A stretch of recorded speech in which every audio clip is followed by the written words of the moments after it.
Notre invité Marc Fesneau, bonjour. Bonjour. Ministre en charge des relations avec le Parlement, c'est la première fois que vous venez me voir, ça tombe bien ce matin. Ancien secrétaire général du groupe Modem, ça tombe doublement bien. Première question, évidemment. Richard Ferrand, mis en examen, doit-il démissionner? Non, je ne le pense pas. Je vais vous expliquer pourquoi. D'abord, pas préambule et préalable. Oui. Je suis membre du gouvernement, il n'y a pas à interférer dans les histoires de justice. Non, mais ça, et dans les procédures de justice, et donc il n'y aura pas de commentaire à faire là-dessus. La deuxième chose, c'est que je pense... pas de commentaire à faire sur l'affaire. Oui. La deuxième chose que je veux dire, c'est que, au même principe que ceux qui sont celui des séparations des pouvoirs, Richard Ferrand est mis en examen, Richard Ferrand n'est pas condamné. Richard Ferrand n'est pas coupable à ce stade. Présomption d'innocence. La présomption d'innocence. Et si on veut aller au bout du respect de la présomption d'innocence, il ne faut pas tirer des conséquences d'un acte de procédure plus que ce que c'est, c'est-à-dire un acte de procédure. Et je pense qu'à chaque fois qu'on accrédite la thèse que parce qu'on serait mis en examen, on est coupable, on ne rend pas service à la justice. Et je le dis au passage, pourquoi il y avait une jurisprudence baladure à l'époque? Parce qu'à l'époque, quand on était membre du gouvernement, le ministre de la Justice, le garde des Sceaux, pouvait donner des instructions individuelles aux magistrats. Ça n'est plus le cas aujourd'hui. Oui, enfin, je reviendrai sur cette séparation des pouvoirs qui n'est pas totale, loin de là. Et donc je pense que Richard Ferrand, que je connais bien, avec qui j'ai des liens amicaux d'ailleurs, qui fait bien son travail de président de l'Assemblée, j'en témoigne comme ministre des Relations avec le Parlement, ne doit pas quitter son poste de président de l'Assemblée nationale pour répondre simplement à la question. Alors, pourquoi est-ce que les ministres démissionnent et pourquoi le président de l'Assemblée nationale ne démissionnerait pas? Parce que quand vous êtes ministre, vous n'êtes pas parlementaire. Voilà, exactement. Et par ailleurs, vous n'êtes pas en lien avec la justice et le risque qui avait fait peser, qui n'existe plus aujourd'hui. Preuve en est d'ailleurs. Je signale au passage que ceux qui font un procès parfois à ce gouvernement d'instrumentaliser la justice en sont pour leur frère. Je vais y revenir aujourd'hui. aussi. Et donc je pense que c'est ça aussi en démocratie, que les procédures judiciaires suivent leur cours. Preuve en est pour tout le monde. Et c'est ça aussi en démocratie qu'on respecte des principes qui sont valables. Il n'y a pas de citoyen au-dessus des lois, il n'y a pas de citoyen au-dessous des lois. Et donc les preuves qui sont les choses qui sont valables pour les uns et pour les autres doivent être respectées. La présomption d'innocence. Un ministre démissionne parce qu'il est nommé et un président de l'Assemblée nationale ne démissionne pas parce qu'il est élu, il reste député.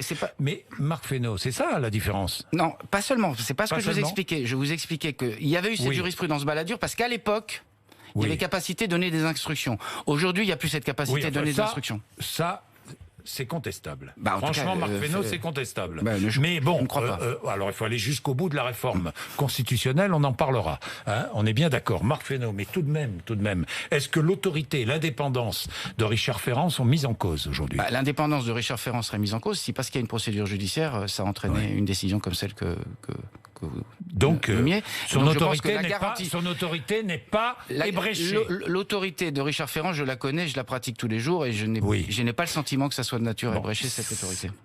On nous avait annoncé quand même un nouveau monde, Marc Fesneau. Un nouveau monde de transparence, un nouveau monde d'équité, un nouveau monde... Est-ce que vous trouvez qu'on fait défaut à l'équité, à la transparence? Je ne crois pas. Je le dis très simplement. Il y a de la transparence sur la procédure. Tous les citoyens sont également justiciables devant la justice, si je peux dire. Et donc l'équité et la transparence...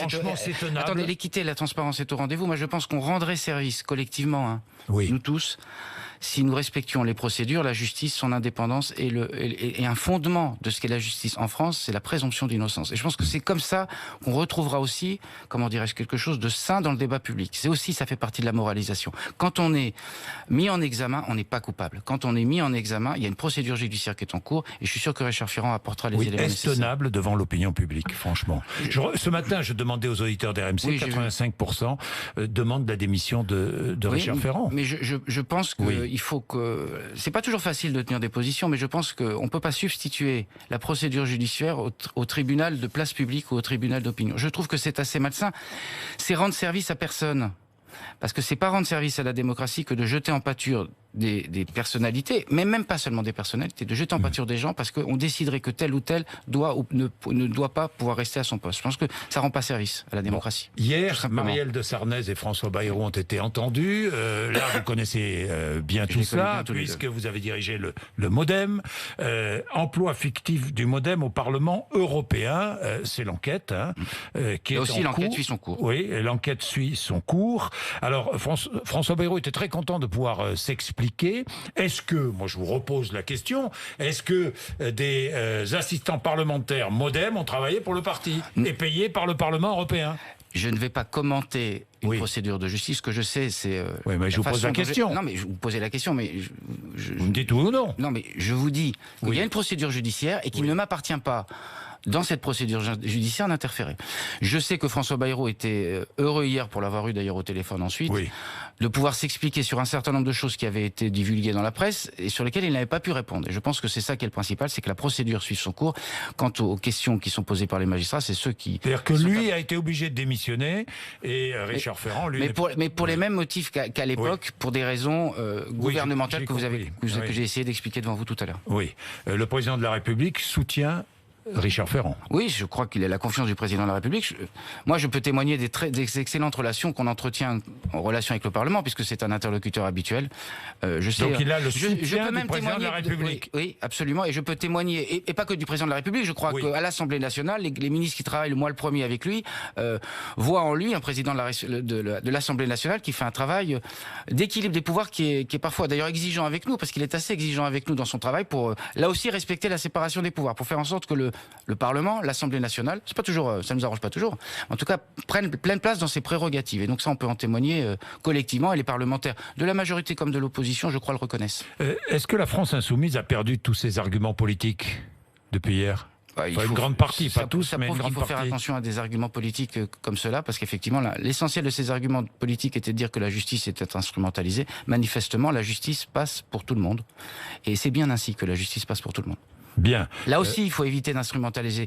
Parce que selon que ça vous est favorable ou pas, ou que ça vous arrange ou pas, dire c'est parce qu'on instrumentalise la justice, je pense qu'on fait là aussi un défaut à la démocratie, à la République. Parce que là aussi, on attaque au fond la justice dans ce qu'elle doit être préservée de son indépendance. Est-ce qu'il faut couper tous les liens entre les juges du parquet et le pouvoir exécutif?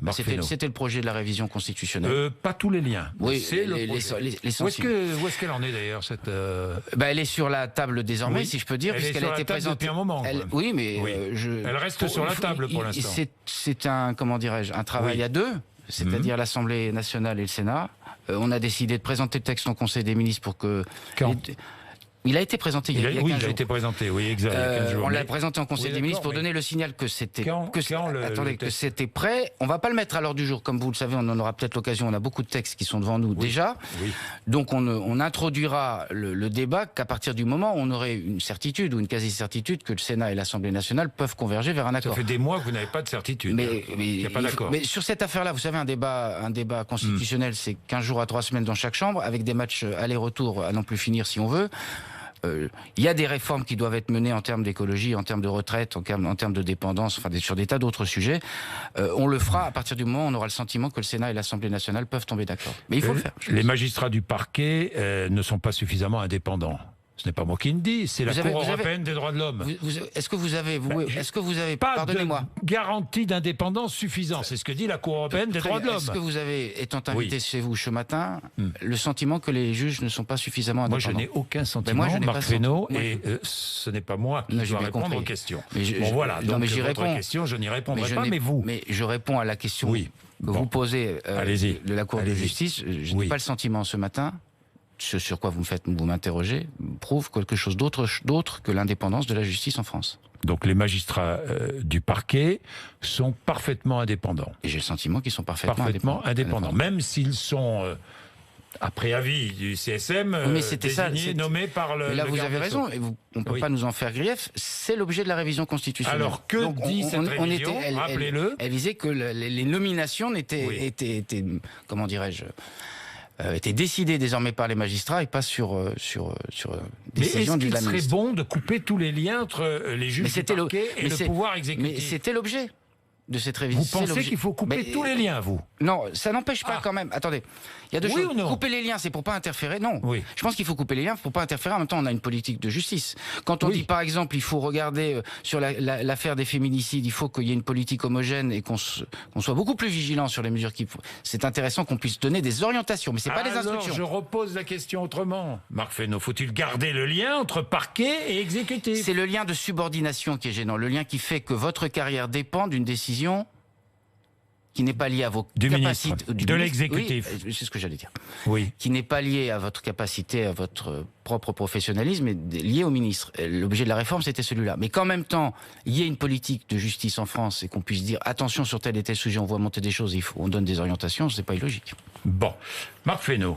Vous parliez de réforme, on parlait de texte de loi, donc bon, la réforme constitutionnelle, si j'ai bien compris, tient au passage quand même aux législatives en 2022, il y aura de la proportionnelle. Oui, c'est l'objectif d'ailleurs, Richard Ferrand. Oui, enfin, c'est l'objectif, mais... Alors, je vais vous dire les choses très simplement. Quoi. Non, je vais vous dire les choses très simplement. Il y a un délai, il y a une règle non dite, tacite d'ailleurs, qui était le fait qu'on ne modifie pas les règles électorales moins d'un an avant le scrutin. Moins d'un an avant le scrutin, c'est 2021. Il faut donc, si nous voulons passer à la proportionnelle, se dépêcher. Se dépêcher, voilà. Mais c'est sur la table pour l'instant. Oui, mais ce n'est que sur la table. La volonté, c'est de faire... Avant fin 2021, cette réforme sera engagée. Si on veut faire la proportionnelle, il n'y a pas d'autre moyen. Voilà. Donc, et vous voulez la faire vous confirmez? Mais oui, on a les 3 textes. Si on a mis les 3 textes, c'est qu'on veut le faire. La différence avec les 2 autres textes, c'est que ce texte-là est une loi simple et qu'elle donc peut passer avec les seules voix de l'Assemblée nationale. Et donc nous aurons le débat parce que je pense François Bayrou on va regarder ça. Je ne veux pas 2020? vous répondre. Oui, c'est 2020 ou rien, si je peux dire les choses assez simplement. 2020 je vous réponds ou rien. Franchement, c'est 2020 ou rien. Donc c'est à ce moment-là que nous poserons les termes de ce débat. Je sais qu'au Modem, vous êtes Oui, c'est ce que j'allais dire. Pourquoi? Mais pas que le Modem. Je pense que dans ce moment où il y a un certain nombre de forces politiques qui pèsent lourd dans l'opinion et qui ne sont pas représentées ou sous-représentées à l'Assemblée nationale, je pense que c'est une erreur. Le Rassemblement national, on pourrait très bien d'ailleurs... Le Rassemblement national. Pas que, mais le Rassemblement national. Les écologistes ne sont pas représentés à l'Assemblée nationale. Oui. Au fond. Et c'est pas parce que nous sommes en situation majoritaire et que notre statut a changé qu'il faut avoir changé d'avis. Et donc on a besoin de représenter les différents courants d'opinion et c'est ce débat-là que nous aurons avec les parlementaires. La réforme des retraites, colère des agents de la RATP, forte grève, très suivie demain. Pourquoi? Parce qu'ils protègent leurs acquis. À la RATP, en moyenne, on part à la retraite à 55 ans, un peu plus de 55 ans, pour un peu plus de 62 ans dans le privé. On peut même partir à 52 ans et même à 50 ans si on est actif.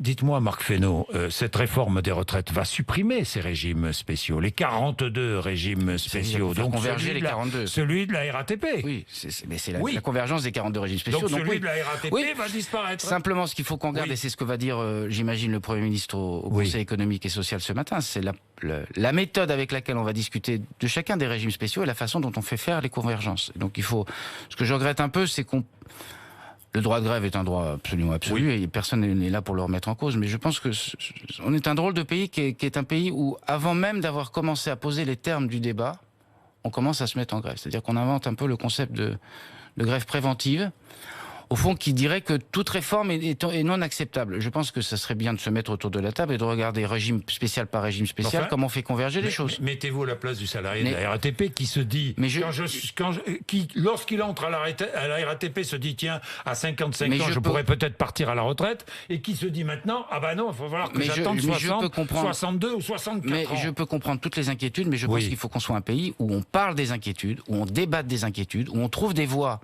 de convergence et où le premier réflexe soit pas un réflexe de mise en opposition. Voilà, je pense, en termes de débat démocratique, là aussi, qu'on y gagnerait. Et donc, je pense que... Cette grève est antidémocratique, quoi. Non, si je comprends bien. Comment la qualifiez-vous? Je dis en termes de pratique démocratique, je trouve dommage qu'on ne puisse pas... Le préalable soit la grève. La grève, elle est plutôt l'aboutissement d'un processus qui a échoué. Le processus commence aujourd'hui, et donc laissons le processus se faire. Mais le préalable, Marc Fesneau, il est clair. Vous me l'avez dit tout à l'heure, le régime spécial des agents de la RATP va disparaître. Mais on va faire converger les régimes. On sait bien que de 42... Il va disparaître. Mais quand vous passez de 42 à 40... Oui, mais l'ensemble des régimes vont converger, donc il n'y aura plus qu'un seul régime, c'est bien l'objectif. En même temps, il y avait une histoire...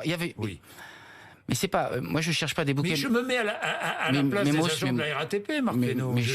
Monsieur Bourdin, j'essaie aussi de me mettre à la place des agents de la RATP des 40 autres ou 41 autres régimes. Et donc, je pense qu'il faut se mettre à la place des gens, des situations dans lesquelles ils sont rentrés. D'abord, c'est une réforme sur plusieurs dizaines d'années. Il faut dire les choses comme elles sont. La progressivité est très importante dans ces choses. Et je pense qu'on peut en dialoguer. On a fait évoluer le régime à la SNCF. On a réussi à trouver des voies et des moyens. Et je pense que tout le monde est gagnant dans cette évolution du régime. Donc, c'est pas une question de faire céder les uns ou les autres, ou de faire perdre les uns ou les autres, c'est de faire un système qui soit plus juste. Et donc, il faut qu'on travaille avec eux. Il faut bien réformer, non? C'est ce que je vous dis. Il faut réformer. Il faut réformer. Mais elle est utile, d'ailleurs. Il faut qu'on réforme. Il faut qu'on arrive dans ce pays à réformer sans que le préalable soit la confrontation. Mais il peut y avoir des confrontations, j'ai aucun sujet avec ça. Mais débattons, discutons et regardons où sont les écueils et à partir de là, on avance. Bon, Marc Fesneau, les municipales. Oui. Vous n'êtes pas toujours très content au Modem, hein? Oui, enfin... Oui. Mais attendez. Mais le moment municipal, 36 000 communes, 1000 communes de plus de 10 000, c'est un moment par nature éruptif. Donc vous ne me voyez pas ni affolé, ni inquiet, ni énervé Il par s'agit ce de dire les sujet-là. choses. Mais dire ça les ne choses... va pas avec La République En Marche à Bordeaux, par exemple. mais vous soutenez le maire. Nous soutenons Nicolas Florian très clairement. Très clairement. Contre le candidat de La République En Marche. On soutient un candidat, il y a un autre candidat qui est soutenu par La République En Marche. Et c'est là aussi, pardon. Oui, Marc Fesneau, allez-y. J'essaie de dire les choses simplement. Oui. On peut être en désaccord sur des municipales.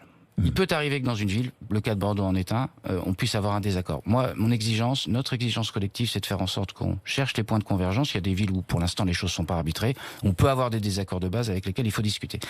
C'est pas qu'une exigence avec le Modem. Moi, je pense que notre exigence, c'est d'être fidèle à l'esprit du président de la République en 2017, celui de la capacité de tendre la main et d'élargir le spectre. Je suis pas dans un repli de le modèle est le seul à pouvoir nouer des alliances autour duquel se nourraient des alliances avec la République En Marche. Il y a des gens chez les radicaux. Il y a des gens à l'UDI. Il y a des gens qui se réclament d'une filiation jupéiste. Ceux-là, il faut leur tendre la main. Et la deuxième chose sur laquelle on peut avoir un débat, c'est que l'ancrage territorial, j'ai été maire d'une petite commune et président d'une petite intercommunalité et heureux maire et responsable de tout ça. L'ancrage, ça compte. Et donc, il faut aussi tenir compte de l'ancrage. Quand vous avez un bon maire, qu'au fond, il n'est pas opposé à vous par postulat, ne pas introduire un champ partisan. Si c'est un bon maire, alors pourquoi on ne le soutient pas? Alors, est-ce que vous soutenez le maire de Dijon? On a une équipe, j'avais moi-même d'ailleurs acté l'accord en 2014 et veillé à cet accord. Pourquoi nous l'avions fait, je le rappelle, parce que le maire de Dijon avait été un premier...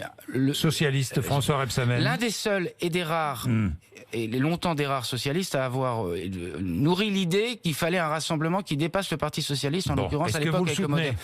On a des équipes chez lui, on va regarder avec eux, mais il y aurait une logique à continuer avec lui. Continuer avec lui. À Saint-Étienne aussi? On verra à Saint-Étienne.